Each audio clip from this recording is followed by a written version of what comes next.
In the Lord, shalom in the name of Jesus. Shalom. It's good to be here. I'm a little bit surprised, actually, that I'm able to be here. I was kind of shocked when your pastors explained they would like me to come here and share the message of Jesus with you. I was a little shocked because they told me they were doing these series on eyewitnesses to the passion of Jesus. Well, I don't really consider myself to be an eyewitness. I mean, I knew that Jesus, I knew who he was, and I knew that he had died on the cross, and I knew that he had risen again, but I wasn't really an eyewitness to any of those events. I'd only met Jesus a few times. I wouldn't consider myself to be an eyewitness, and yet here I am, and I have a message to offer to you about Jesus, because I learned about Jesus from his disciples who were close to him, but I also learned about Jesus from somebody who was really close to me, my mother. Now let me explain. My name is Mark.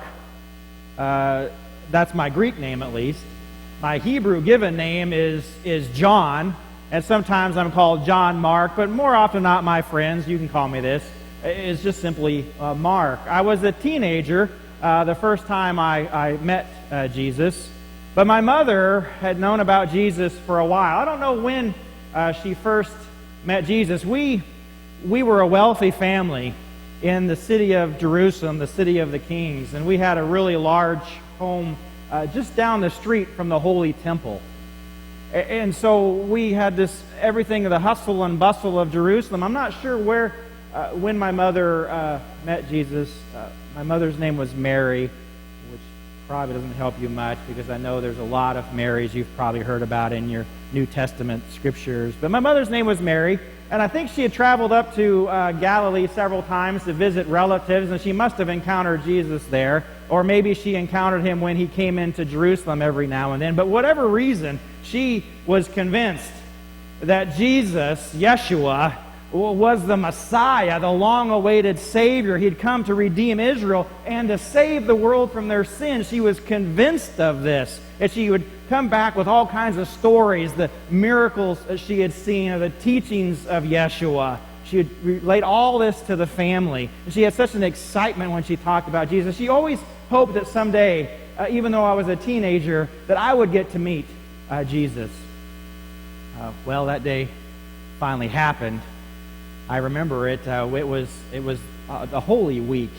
It was the week of the unleavened bread, or the feast of the Passover. The Passover feast was coming, and that whole week was the time of celebration. And everybody knew in Jerusalem that Jesus had arrived. My mother actually came in with a story of how she had been at the entrance to Jerusalem, and this great big fanfare as Jesus entered the city, and she was going on and on about donkeys and palm branches, and I didn't quite understand. I mean, I was just a teenager after all. But she just went on and on about Jesus coming into Jerusalem this way. And then she gave us a kind of an interesting surprise. She said to the family as we gathered, she says, Jesus is actually coming to our home to celebrate the Passover feast with us. And that was kind of shocking for us. Jesus would be coming to our own house. And then she did what all mothers do in a situation like that.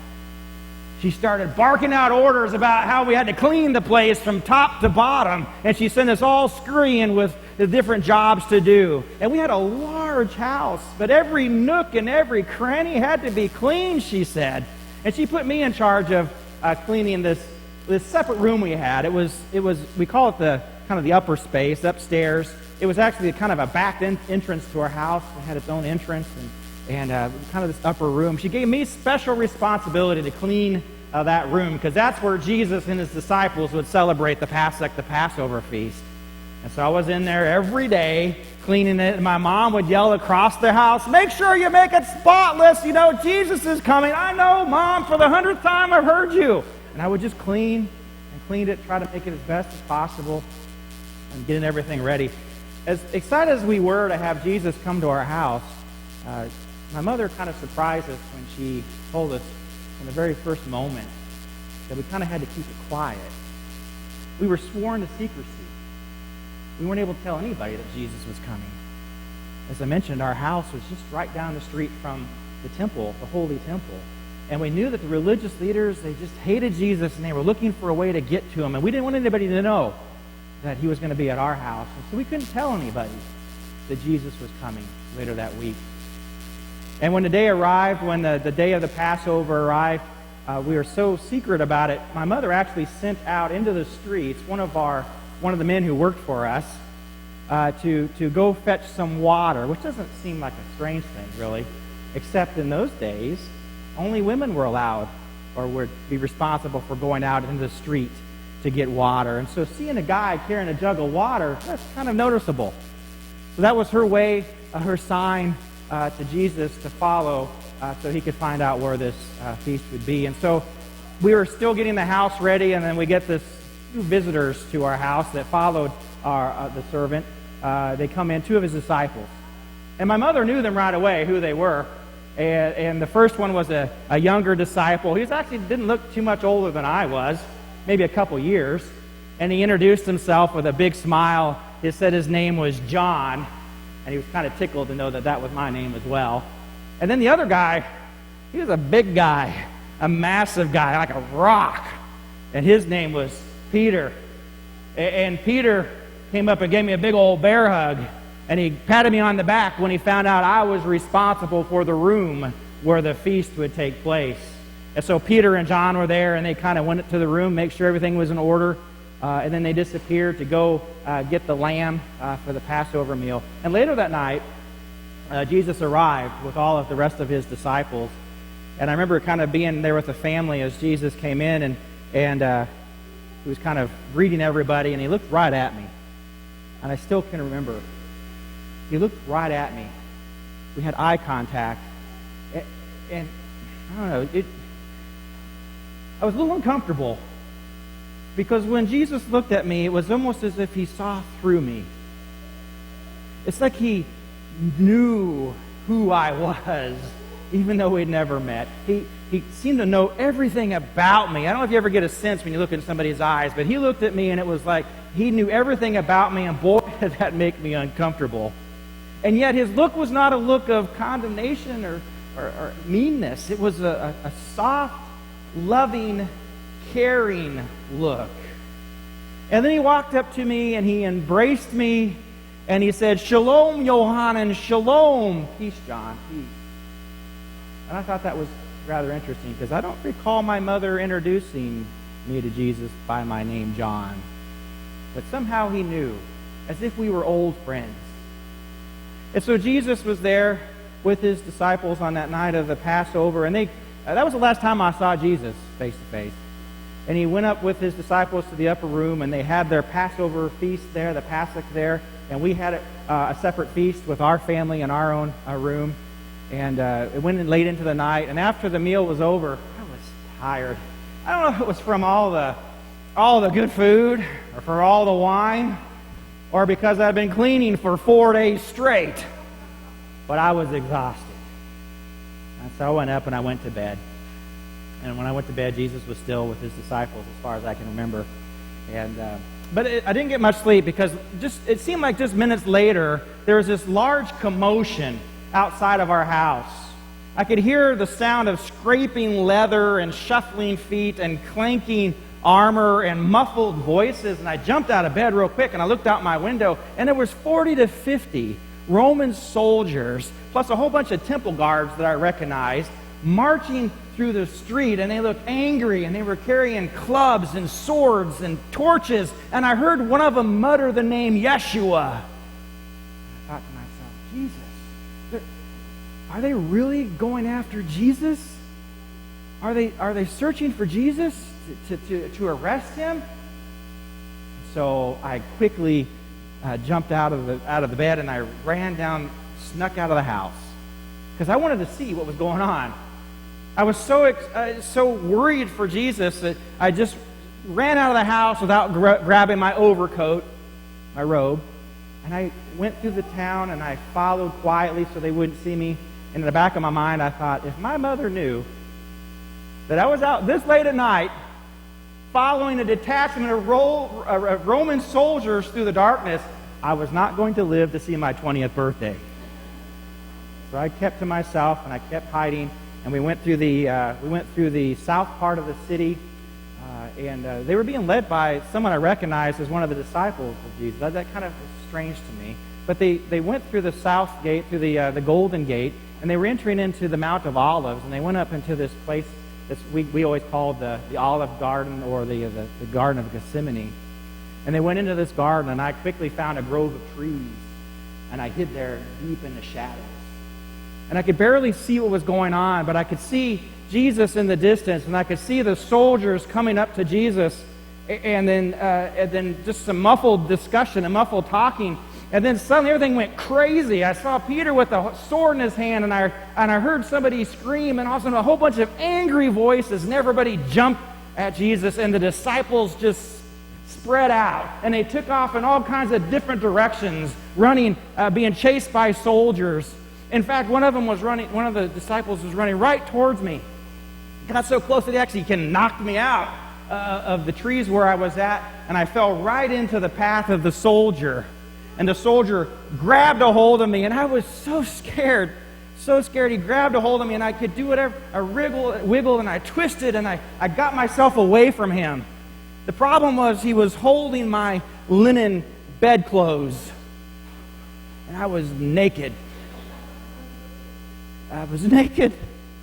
But I was scared. I was terrified. And so I ran as fast as I could, and I hid in different parts of the city just trying to get home. I was certain I was in so much trouble, but I got home, and I got there. I was so tired, so exhausted, and I was cold, and I crawled into bed, and I put the covers over my head, and I just knew the soldiers were coming, and they were going to barge into our house, and they were going to arrest my entire family because I had followed them into the garden. But as the minutes went by, which seemed like eternity, nobody came.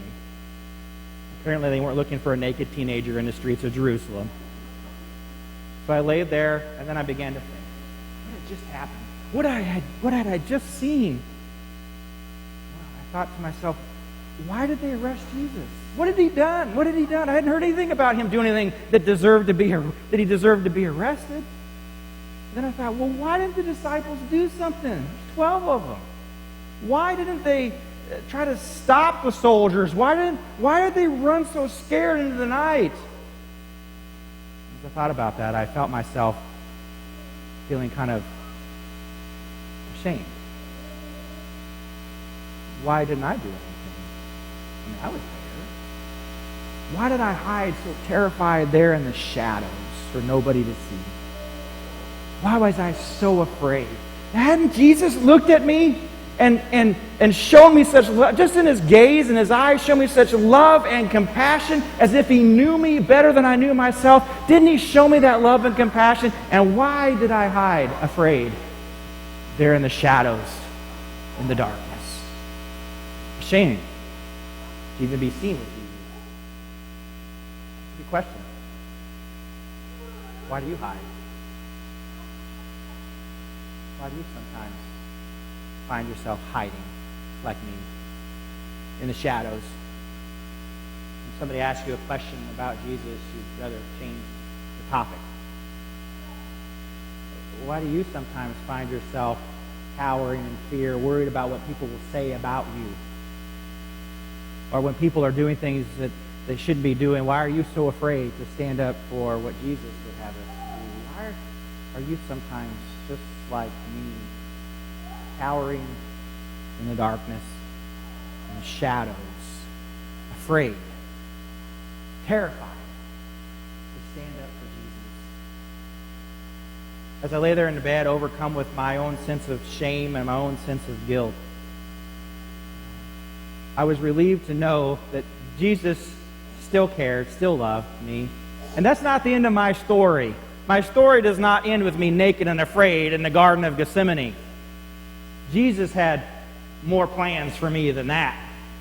That night, as everything was kind of calming down a little bit, a family was so upset. My mother was so despondent when she heard that Jesus had been arrested, that he had actually been sentenced to death, and we just grieved when we heard that he had been crucified. I thought my mother was just going to be paralyzed from depression. But my mother was a strong woman. It grieved her, it tore her heart apart, but she knew that there was much to be done.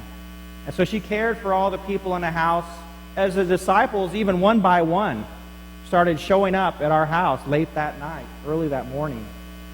We took them in, and they kind of gathered together back in that upper room, or just moments earlier, just hours earlier, they were with Jesus at the Paschal feast.